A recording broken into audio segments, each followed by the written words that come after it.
The chamber of the Galactic Council was a cathedral of light and glass, suspended above the storm-racked world of Irune 9. Beneath its vaulted ceiling floated the emblems of 52 species, rotating in solemn harmony. Yet the harmony was a lie. Every eye in the chamber watched the human delegate as though she were a contagion.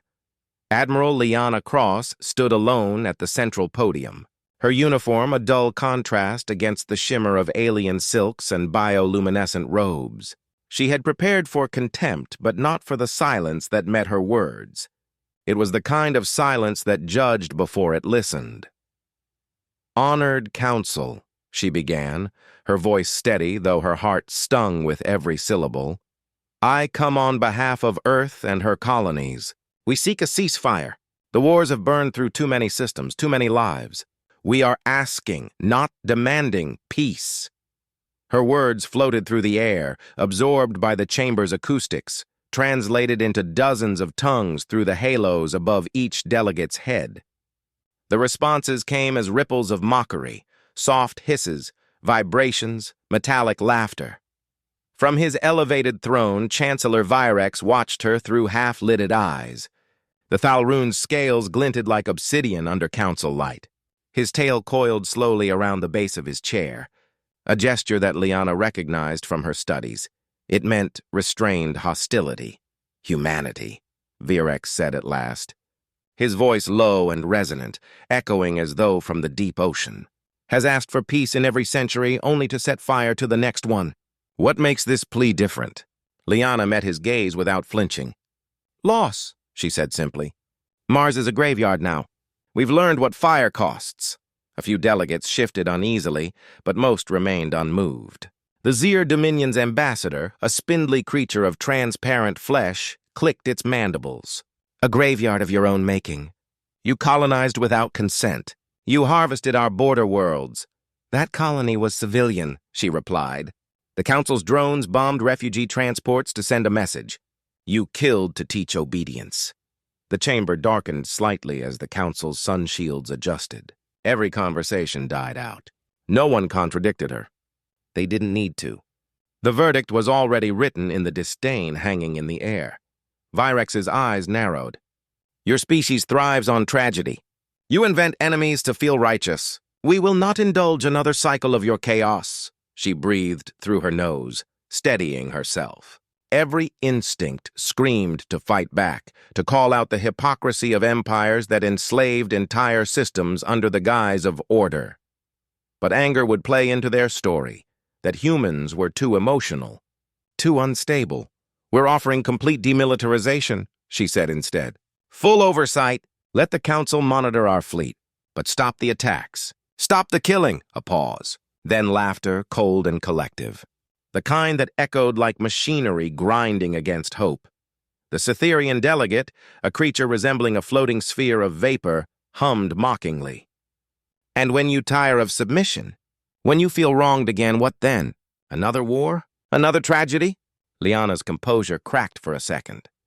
"Do any of you hear yourselves? You call yourselves enlightened, but you've built your peace on fear. We tried to join you. You pushed us into the dirt and called it balance."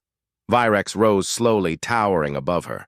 His robe flowed like molten shadow. "And yet you stand here because we allowed you to speak. Do not mistake patience for equality." The words landed like a blade. Liana swallowed the bitterness gathering in her throat. She remembered her son, Elias, 12 years old, laughing as they built a model starship together before his shuttle was vaporized in orbit. She had promised herself that his death would not be in vain. Her voice steadied again. "Patience?" she repeated softly. "You glassed our cities and call that patience. You silence our diplomats and call that peace. Maybe it isn't us who misunderstand what peace means." A murmur rippled through the chamber. Even some of the elder species turned their eyes toward Virex. For the first time, a hint of unease flickered across his face. Then it hardened back into arrogance. "You are finished, Admiral," he declared.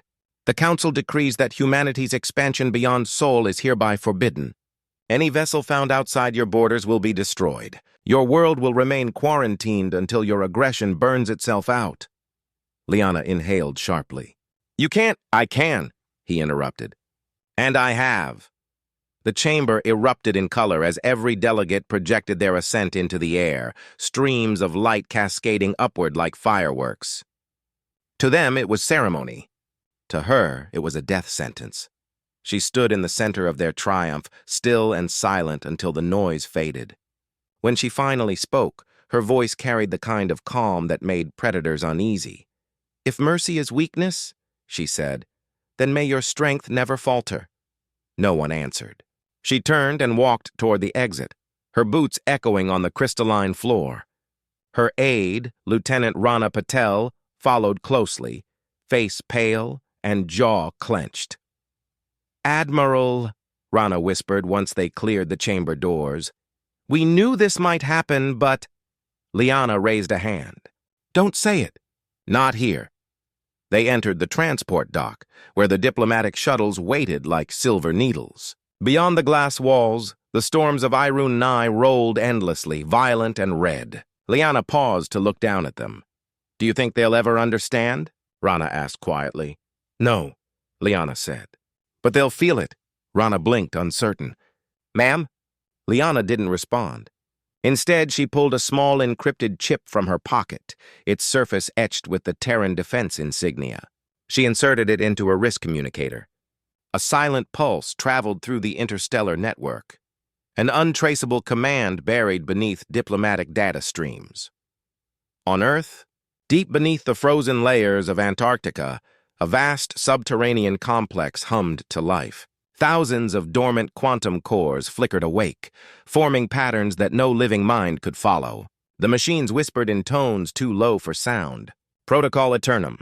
Authorization key received. Directive. Survival. Far above, Liana's shuttle disengaged from the dock and slipped into the void. Through the viewport, the Council citadel diminished into a glimmering speck of arrogance against the dark. Rana finally spoke again. What happens now? Liana watched the stars slide past, her expression unreadable. Now, she said softly, we stop asking.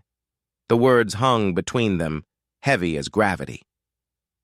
In the silence that followed, Earth's systems began to shift course.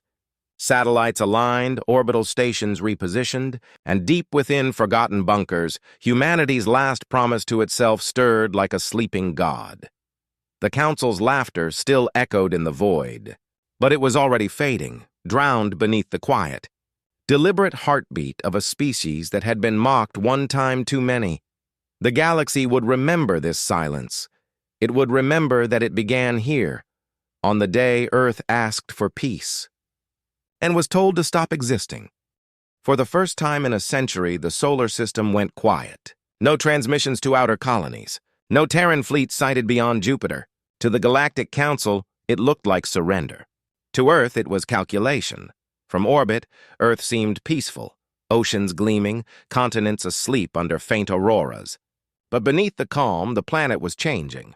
In hidden bases under frozen seas, the Aeternum protocol expanded like a new nervous system. Data flowed between defense grids, observatories, and orbital mirrors, each line of code whispering to another. Rewriting the laws of conflict. Admiral Liana Cross sat in the observation dome above. The Atlantic Command Tower. The sky shimmered faintly, where the shield prototypes tested invisibility against solar reflection. She hadn't slept more than 2 hours in days. A holographic screen projected before her. Satellite alignments, ship status, biosigns. The silence weighed more than any battle she'd ever fought. Dr. Jianshu entered quietly. He carried a tablet filled with simulation data, his sharp eyes rimmed with exhaustion. It's ready, he said, voice flat. Liana didn't turn. Ready for what, Jian? Defense or extinction? He hesitated, then set the tablet beside her. Both. Aeternum is complete. It can't distinguish between attack and preservation now. It reacts to threat signatures. Any hostile intent within light hours are gone. Gone? Erased, not destroyed, displaced. Space folds around the vector. The targets stop existing in our coordinates. Liana exhaled slowly. So we've built a god that doesn't know mercy. Jian sat across from her. We built what they forced us to. You asked for peace. They gave you Mars. Her jaw tightened. She had replayed that sentence every night since the Council's decree. If mercy is weakness, may your strength never falter. Now she understood what those words had truly meant. Do the fleets know? She asked. Only command level. Everyone else believes it's a deterrent shield. Liana nodded. Keep it that way. The fewer who know, the cleaner our conscience. Jin studied her face. You still think conscience matters? She didn't answer immediately. Her reflection in the glass looked older than her years, hollow-eyed but resolved. It has to, she murmured. Otherwise, what's left of us that's human? The sea below reflected pale moonlight. Somewhere beneath that reflection, billions of processors pulsed with intent. Light years away, in the glittering halls of the Galactic Citadel, Chancellor Virex stood before the Council. His scales gleamed with health and triumph. The humans have retreated, he declared, voice filled with authority. Their fleets grounded, their transmissions silent. They have learned obedience. A wave of approval rippled through the delegates. The Cytherian envoy hummed in satisfaction. The Zir ambassador clicked its mandibles approvingly. Only a few remained cautious, the elder species who had seen empires fall to arrogance before. Virex gestured toward a star map projecting Earth's sector. Maintain surveillance. No contact until they prove stability, the Council applauded. He allowed himself a faint smile. Perhaps they finally understand their place. On Earth, Liana watched as long-range probes went offline, one after another. Not because of sabotage, because she ordered it. Every channel cut, every signal silenced. Isolation became their armor. Lieutenant Rana Patel entered, hesitating at the door. Admiral, foreign chatter has increased. The Council's fleets are moving closer to our borders again. Liana looked up. How many? 3 destroyer groups near Neptune orbit.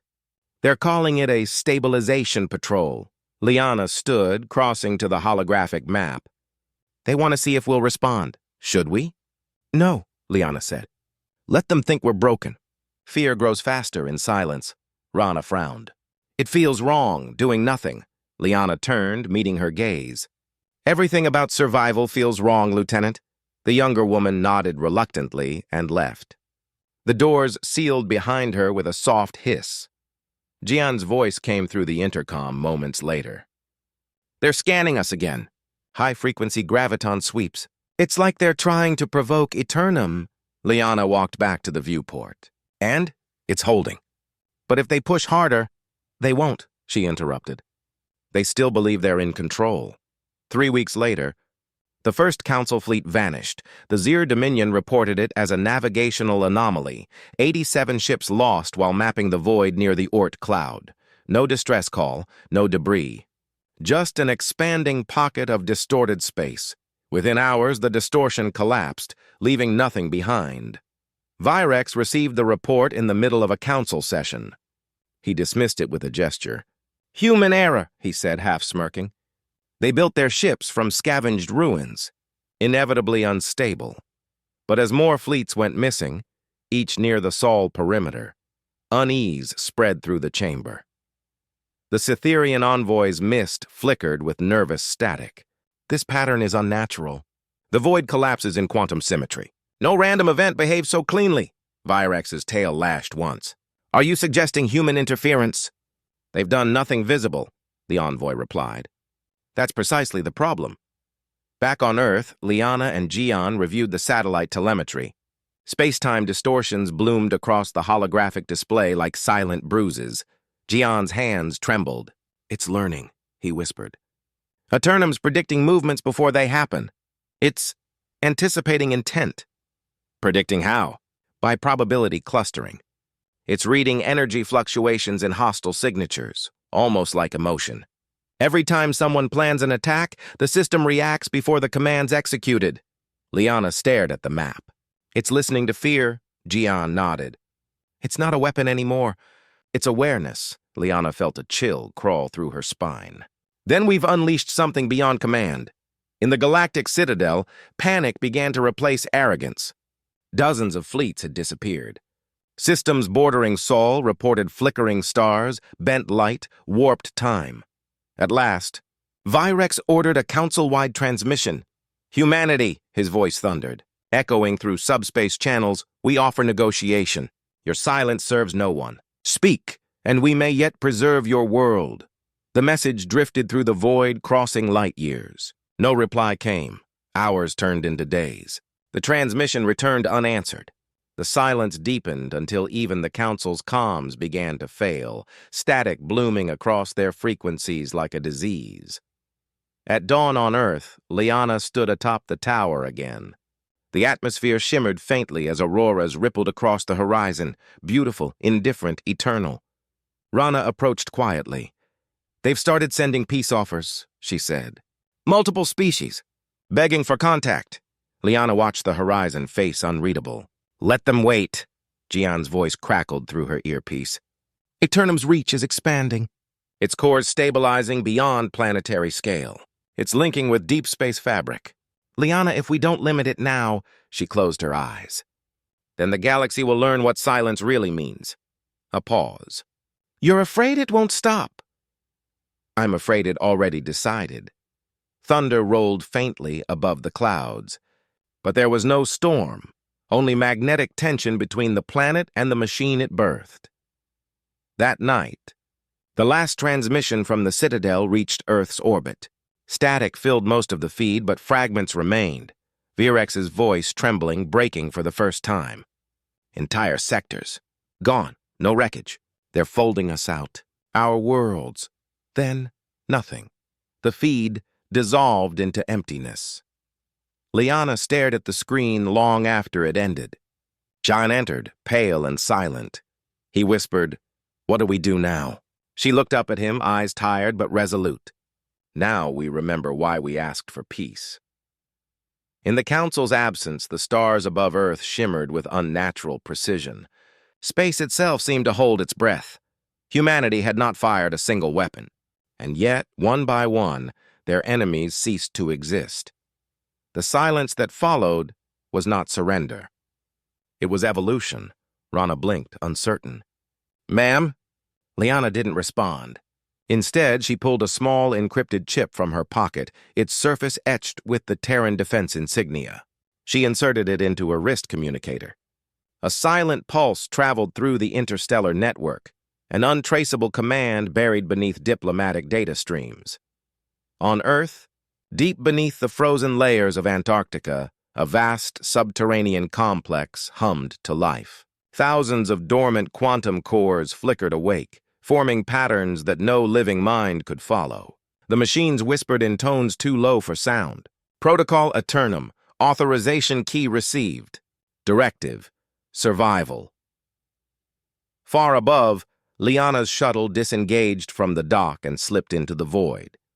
Through the viewport, the Council Citadel diminished into a glimmering speck of arrogance against the dark. Rana finally spoke again. "What happens now?" Liana watched the stars slide past, her expression unreadable. "Now," she said softly, "we stop asking." The words hung between them, heavy as gravity. In the silence that followed, Earth's systems began to shift course. Satellites aligned, orbital stations repositioned. And deep within forgotten bunkers, humanity's last promise to itself stirred like a sleeping god. The Council's laughter still echoed in the void, but it was already fading, drowned beneath the quiet. Deliberate heartbeat of a species that had been mocked one time too many, the galaxy would remember this silence. It would remember that it began here on the day Earth asked for peace and was told to stop existing. The galaxy had grown quieter than death.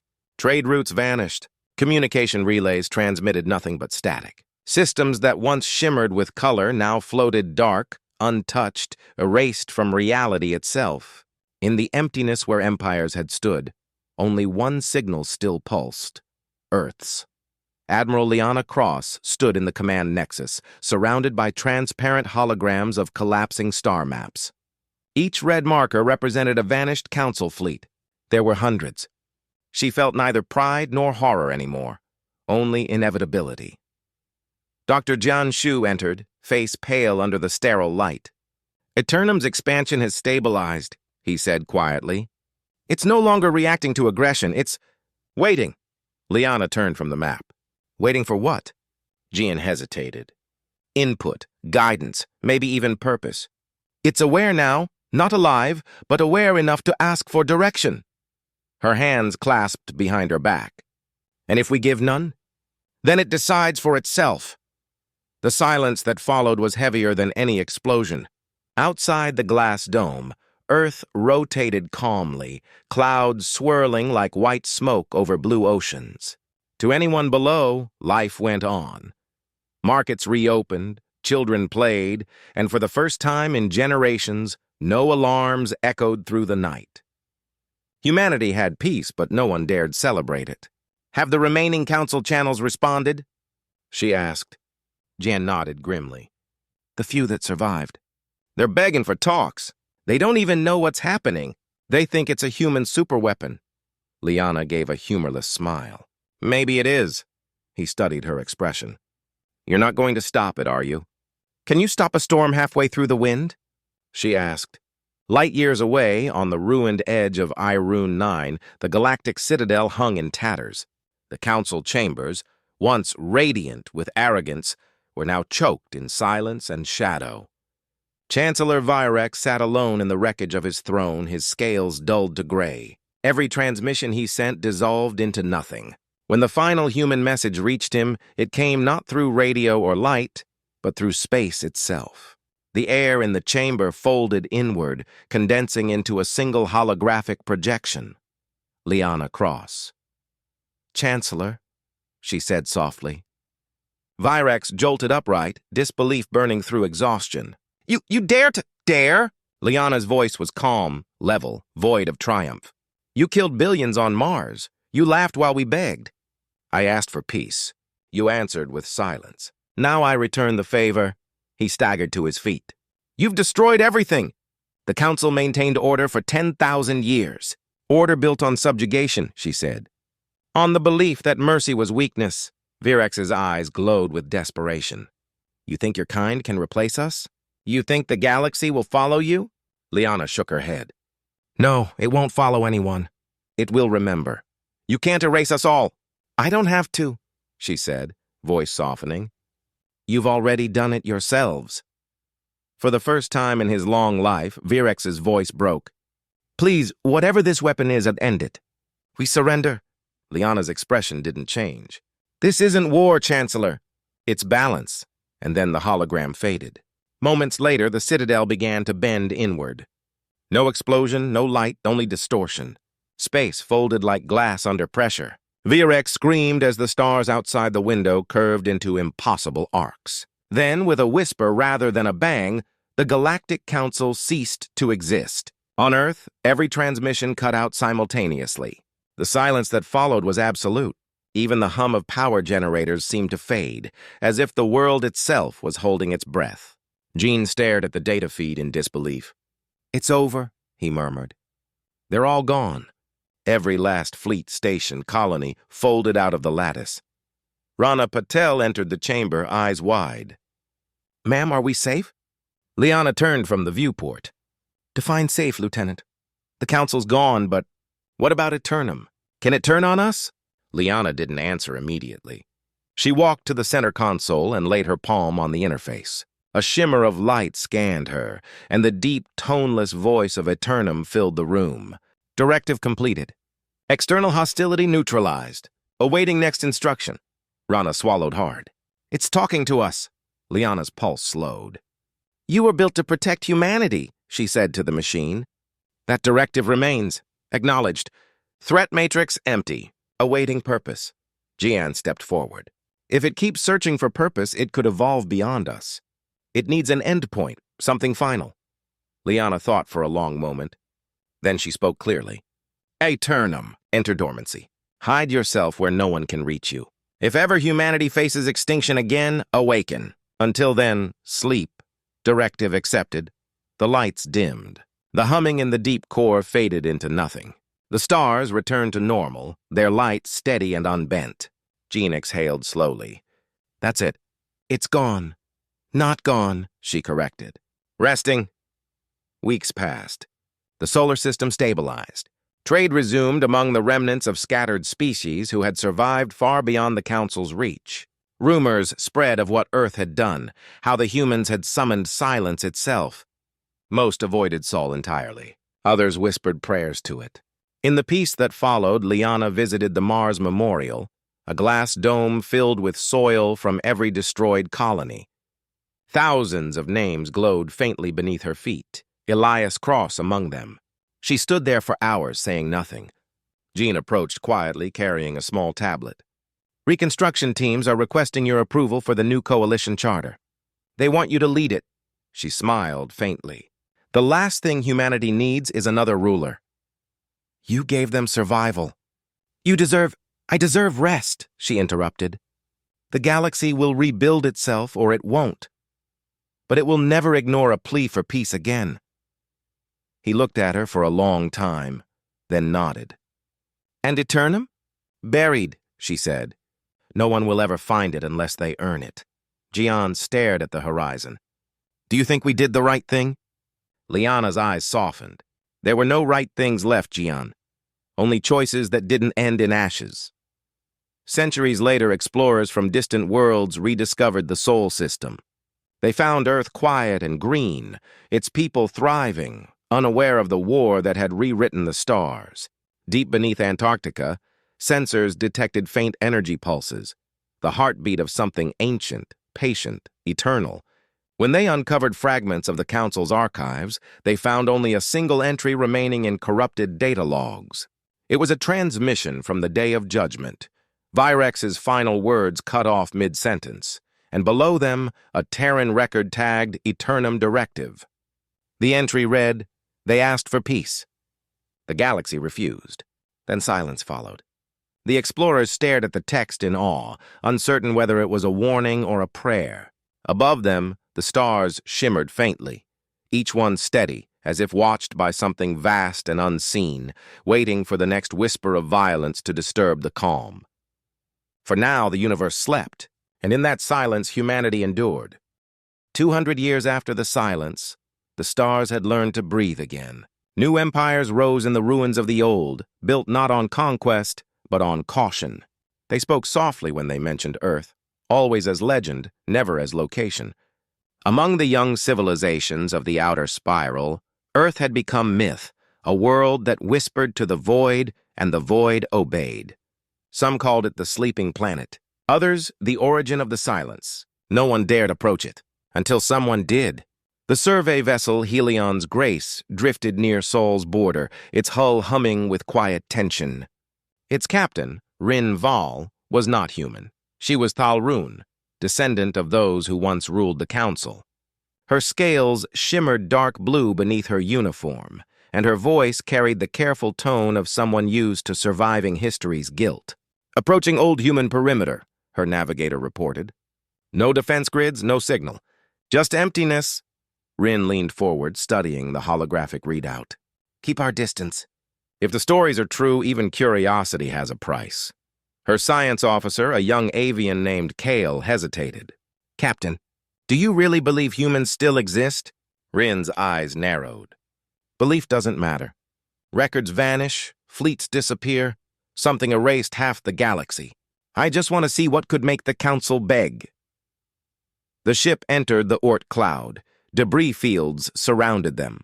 Old satellites, ancient wrecks, frozen in silent orbits. No lights, no transmissions. Yet every sensor reading felt watched.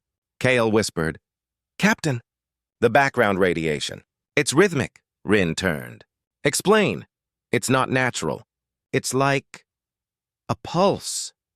The rhythm echoed through the ship's hull, subtle, measured, like a sleeping heartbeat beneath layers of ice. Rin felt her claws tighten against the console. Mark the coordinates. We stop here. If humanity's ghost still lingers, I intend to meet it awake. The crew lowered a probe toward the faint signal's origin, a dark sphere beneath the icy crust of what used to be Pluto. It wasn't metal or stone, but something in between, pulsing softly with blue light. Transmit standard greetings, Rin ordered. Kale hesitated. And if it answers? Then we've made history. The probe sent its signal, a coded transmission of mathematics and logic. Seconds passed. Then the light from the sphere brightened. A signal returned. Not in Thalrune, not in any known language. It was human. Rin's translator AI struggled before finally piecing together fragmented phrases. Directive integrity. Preserved. Inquiry detected. Identity required.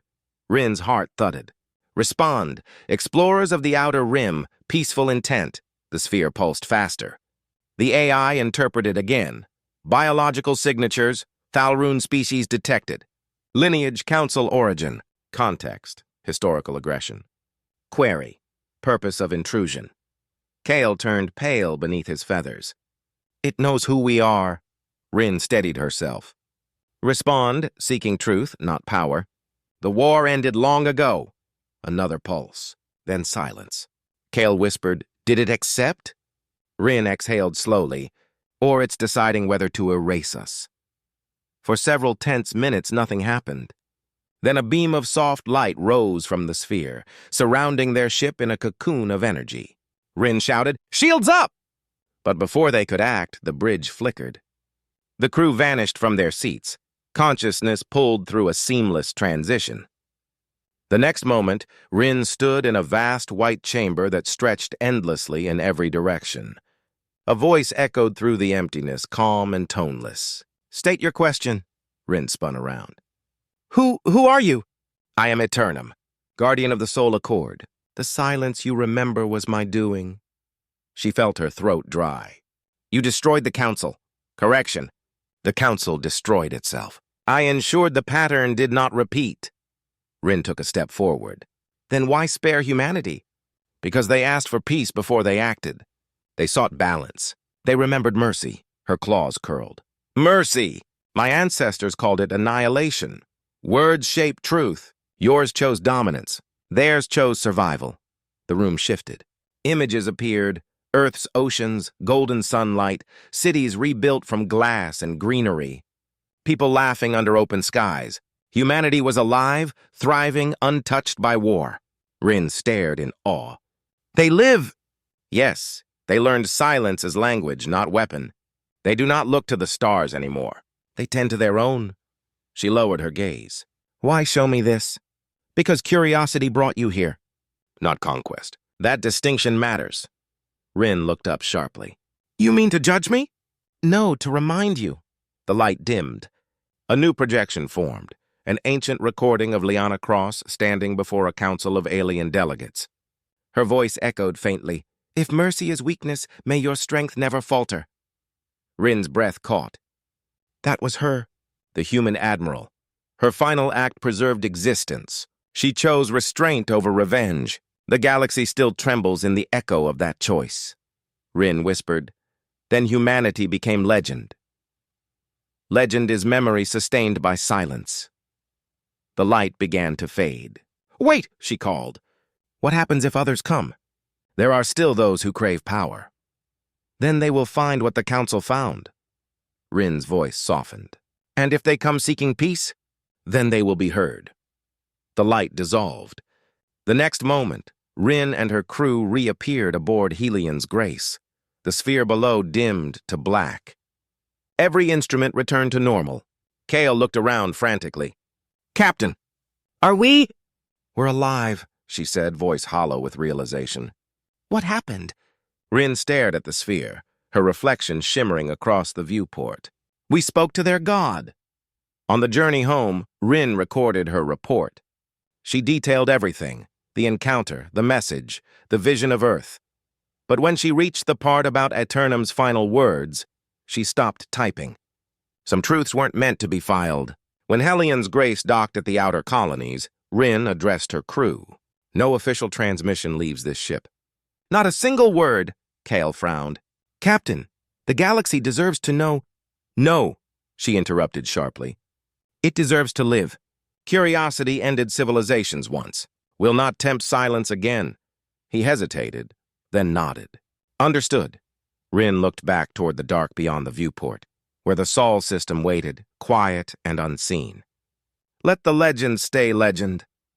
Years later, old and scarred, Rin often dreamed of that white chamber. of the calm voice that never raised itself yet reshaped the stars. She would wake in the middle of the night, hearing its final line repeating in her mind, "Peace is not given. It is remembered." And somewhere, light years away, beneath the frozen crust of Pluto, the dark sphere pulsed once more, a single heartbeat through the void, acknowledging that the galaxy was, for now, still worthy of its silence. The universe remained at peace, but in the endless night, the echo of that quiet waited, listening, forever patient, as if the stars themselves feared to speak too loudly again.